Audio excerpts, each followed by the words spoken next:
ወደ ጃፓን ከመጣው አንድ አመት አካባቢ ሆኖኛል እስካሁን ከባለቤቴ ቤተሰቦች ጋርም ነው የምንኖረው በዚህ ትንሽ ጊዜ ውስጥ እንግዲህ ከጃፓናውያን የተማርኳቸውን አራት ነገሮች ልንገራችሁ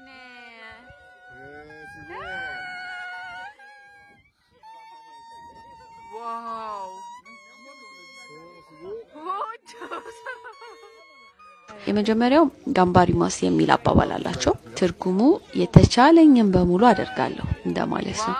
ይሄ ንግግራቸው አይ ቲንክ በአጠቃላይ ለህይወት ካላቸው ፍልስፍና ጋር አብሮ የሚሄድ ይመስለኛል ብዙ ከቁጥጥራችን ውጪ የሆኑ ነገሮች አሉ ግን ሪሊ ከኛ የሚጠበቀው ትኩረታችንን እኛ ማድረግ የምንችለው ነገር ላይ ማድረግ ብቻ ነው የሚል ሐሳብ አለው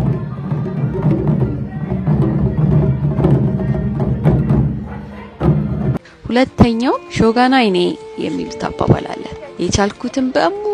አድርጋለሁ ከዚህ በኋላ የሆነው ይሁን የሚል ሐሳብ አለው ከመጀመሪያው ሐሳብ ጋር የቀጠለ ይመስለኛል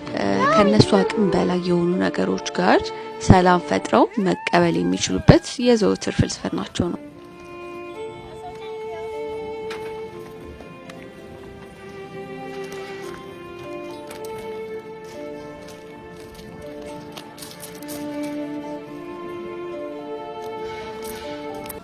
ሶስተኛው ኦሞያሪ ይባላል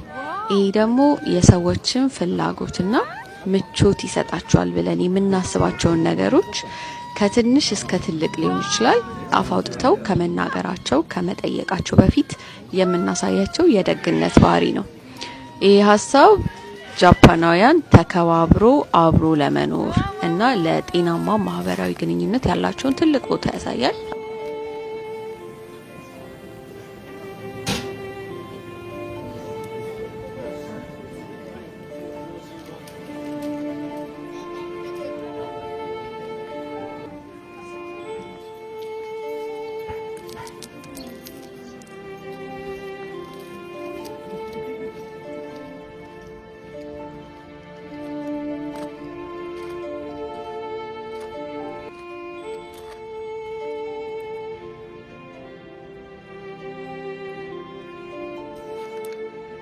አራተኛው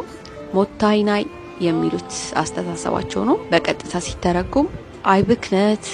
እንደማለት ነው ሐሳቡ ግን ገንዘብ ያወጡበትም ይሁን ያላወጡበትም ነገር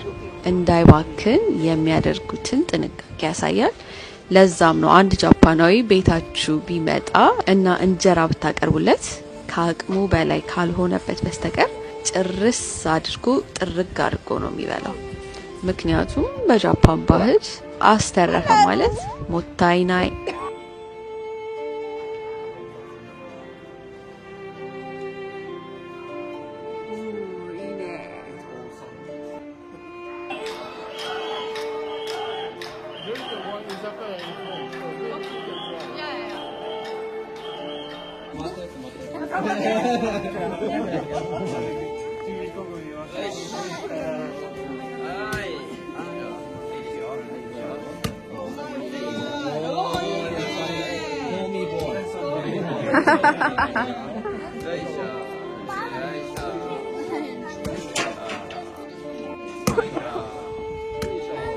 Anyway,